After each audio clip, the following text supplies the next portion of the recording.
Hello दोस्तों, welcome back to my channel. अगर आपने अभी तक मेरे चैनल को सब्सक्राइब नहीं किया है तो जल्दी से मेरे चैनल को सब्सक्राइब कर दें। एपिसोड 24 की शुरुआत में यीवन की डैड जब यहाँ से जा रहे होते हैं तो यीवन अपने डैड को रोकती है। अब जब ली शाओ को यीवन बताती है कि इससे मिलने के लिए इसके डैड आए थे तो ली शाओ बहुत गुस्सा करने लगती है। वो कहती है कि वो इतने सालों से कहाँ थे, उन्होंने कभी भी तुम्हारा ख्याल नहीं रखा। जब तुम्हारी मॉम भी बीमार थी तब भी उन्हें सिर्फ डिवोर्स की पड़ी हुई थी। यीवन कहती है कि उनकी जॉब चली गई है और उनके पास रहने के भी पैसे नहीं है। ली शाओ कहती है कि क्या तुमने अपने डैड को पैसे दिए हैं? तो यीवन कहती कि हाँ, मैंने उनको 20,000 यॉन दिए हैं। ली शाओ कहती है कि तुम्हें इतना नरम दिल नहीं होना चाहिए। अब उन्हें पता लग गया है कि तुम्हारे पास पैसे हैं तो वो दोबारा भी तुमसे पैसे मांगने के लिए आएंगे और ये फिर एक ऐसी चीज है जो फिर कभी खत्म नहीं होने वाली। यीवन कहती है कि मैंने सारी बात क्लियर कर दी है कि मैं सिर्फ इसी बार उनकी मदद कर रही हूँ और उन्होंने मुझसे वादा किया कि वो दोबारा नहीं आएंगे। आज शुअन जब लूजन के कैफे में आता है तो इसको एजेंट की कॉल आती है कि तुमने जो घर रेंट पर लिया वो खाली हो गया है, तुम कभी भी मूव कर सकते हो। ये सुनकर लूजन कहता है कि तुम फिर कब मूव कर रहे हो? शुअन कहता है कि 2 दिनों में। अब शुअन को चालन की कॉल आती है लेकिन शुअन चालन की कॉल काट देता है। रात में चालन शुअन से मिलने के लिए इसके ऑफिस के बाहर खड़ी होती है। यीहान जब इसके पास आता है तो चालन कहती है कि आपने तो मुझे डरा ही दिया था। ये यीहान से पूछती है कि क्या शुअन ऑफिस में है। यीहान कहते है कि तुम कॉल करके खुद क्यों नहीं पता कर लेती। चालन कहती है कि मैंने कॉल की थी लेकिन उसने मेरी कॉल का जवाब नहीं दिया। यीहान कहता है कि फिर तुम उससे मिलने के लिए अंदर चली जाओ। चालन कहती है कि हो सकता है कि शुअन मुझसे मिलना नहीं चाहता। यीहान कहते हैं कि फिर तुम यहाँ पर क्या कर रही हो। चालन कहती है कि क्या आप शुअन को मेरे लिए बाहर बुला सकते हैं, मैं सिर्फ शुअन को दूर से ही देखकर चली जाऊंगी।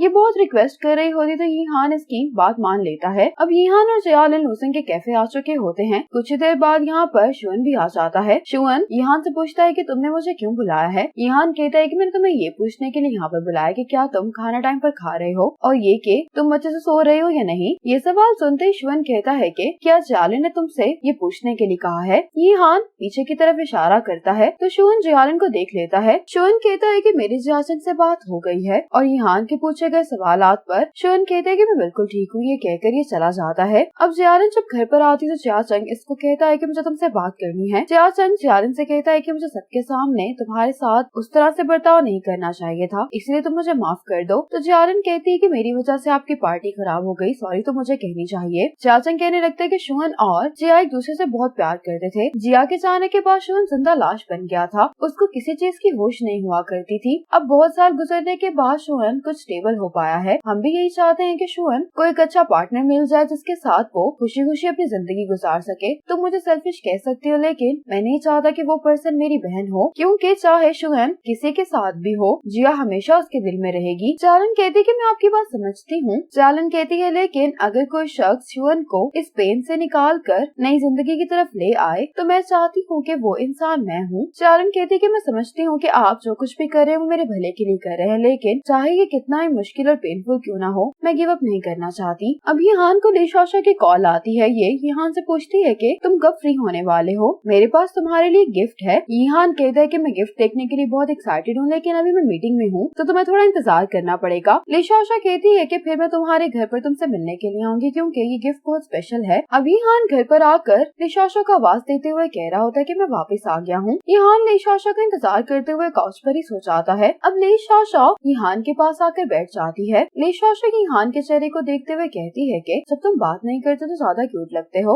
इतने में यीहान की आंख खुल जाती है। यीहान ली शाओ को किस करता है और कहने लगता है कि क्या ये वो गिफ्ट है जो तुमने मेरे लिए प्रिपेयर किया है। ली शाओ यीहान को कहती है कि तुम मेरे साथ आओ। ली शाओ यीहान को साइकिल दिखाते हुए कहती है कि ये तुम्हारा गिफ्ट है। ये यीहान से पूछती है कि तुम्हें मेरा गिफ्ट कैसा लगा। यीहान के चेहरे को देखकर लग रहा होता कि इसको ये गिफ्ट पसंद नहीं आया। ली शाओ कहती है कि ये मेरी छोटी सी विश है कि मैं अपने बॉयफ्रेंड के साथ साइकिलिंग करूं। ली शाओ यीहान को एक्सप्लेन कर रही होती है कि एक साथ साइकिल की राइड लेने में कितना मजा आएगा। ये दोनों इस सीन को इमेजिन कर रहे होते हैं। यीहान ली शाओ से कहता है कि कितनी सुंदर इमेजिनेशन है लेकिन मुझे साइकिल चलानी नहीं आती। ली शाओ ये सुनकर बहुत हैरान होती है। अब जियाचंग और यीवन एक दूसरे को कॉल करने के बारे में सोच रहे होते हैं लेकिन ये दोनों ही कॉल नहीं करते। आज शुअन अपने नए अपार्टमेंट में शिफ्ट हो गया होता है। इसको एक पैकेज मिलता है। शुअन जब इस पैकेज को खोलता है तो इसके अंदर एक ब्रेसलेट होता है, साथ ही इसको जियाचंग का मैसेज आ जाता है। नए अपार्टमेंट में शिफ्ट होने की खुशी में जियाचंग ने इसको गिफ्ट भेजा होता है। शुअन इस गिफ्ट को देखकर थोड़ा सा शौक होता है। जियाचंग ने इसको ये लिखा होता है कि तुम हैरान नहीं हो, ये मेरा कीमती एम्बर ब्रेसलेट है, इसको तुम अपने पास संभाल कर रखना। जियाचंग साथ में ये भी लिखता है कि हाउस वार्मिंग पार्टी पर मुझे बुलाना नहीं भूलना। आज जियाचंग और जियालिन अपने मॉम डैड के साथ डिनर कर रहे होते हैं। हैं। चासिंग के डैड इसको कहते हैं कि अब तुम आकर मेरा काम संभाल लो। चासिंग कहते हैं कि डैड, जिस तरह आपको अपने करियर पर प्राउड है, इसी तरह मुझे भी है, इसीलिए मैं अपनी कंपनी पर गिव अप नहीं कर सकता। मॉम कहती है कि तुम कैसी बातें कर रहे हो। चासिंग अपनी मॉम से कहते हैं कि मॉम, अब आप आइंदा मेरे लिए कोई ब्लाइंड डेट अरेंज नहीं करेंगी, मैं इवन को ही पसंद करता हूँ। ये सुनकर मॉम अपसेट हो जाती है। चासिंग कहते हैं कि अब आप इवन से मिलने के लिए भी नहीं जाएंगी दोबारा। जब आप इवन को एक्सेप्ट करने के लिए तैयार हो जाएंगी तो आप मुझे बता देना, मैं इवन को घर ले आऊंगा।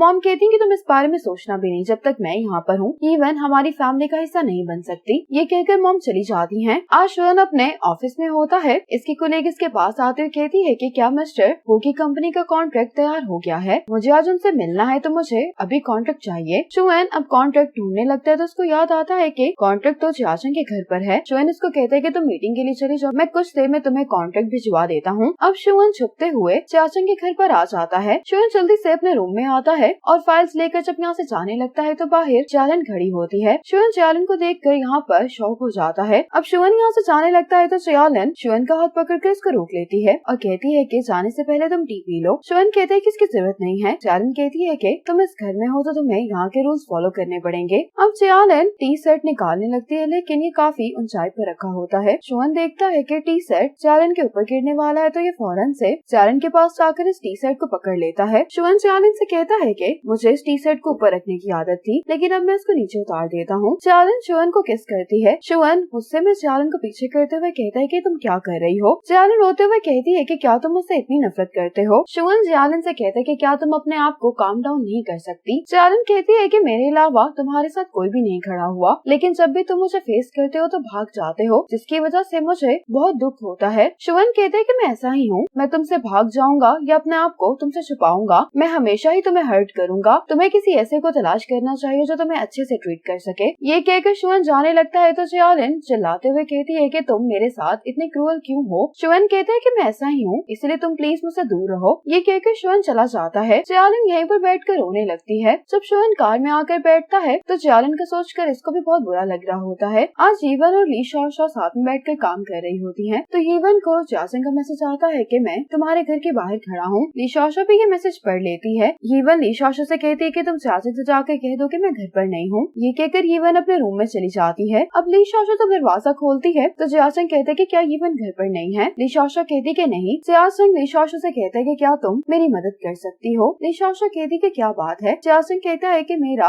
और यीवन का झगड़ा चल रहा है, मुझे बिल्कुल भी नहीं मालूम कि मुझे क्या करना चाहिए। चासन के जाने के बाद यीवन अपने रूम से बाहर आ जाती तो ली शॉ कहती है कि ये चासन तुम्हारे लिए लेकर आया है। यीवन इन बैग्स को पकड़कर टेबल पर रख देती है। ली शॉ यीवन से कहती है कि क्या तुम्हारा चासन से झगड़ा हुआ है। यीवन कहती है कि तुम्हें मनाना कितना आसान है, चासन नहीं तुम्हें ये पूछने के लिए कहा होगा। ली शॉ कहती है कि तुम उसको सजा दे चुकी हो, इसीलिए अब तुम उस पर मजीद गुस्सा नहीं करो। यीवन कहती है कि मसला चासन के साथ नहीं है, मैं ही कुछ डिसाइड नहीं कर पाई। लूजेंग और शेंगवान कहीं पर जा रहे होते हैं, लेकिन लूजेंग गलत रास्ता फॉलो करते हुए एक सुनसान सी जगह पर आकर फंस जाता है। अब लूजेंग ट्रक कंपनी को कॉल करता है क्योंकि इनकी गाड़ी यहाँ पर फंस गई होती है। लूजेंग शेंगवान को बताता है कि उनको यहाँ पर आने के लिए 40 मिनट लगेंगे। लूजेंग शेंगवान को बाहर आने के लिए कहता है, लेकिन शेंगवान आने के लिए तैयार नहीं होती। लूजेंग शेंगवान को उठाकर बाहर ले आता है। अब ये दोनों यहाँ पर बैठकर इंतजार करने लगते हैं। लूजेंग शेंगवान से कहता है कि हम कितने टाइम बाद एक साथ बैठकर सितारे देख रहे हैं। इसी मोमेंट पर एपिसोड 24 खत्म हो जाती है।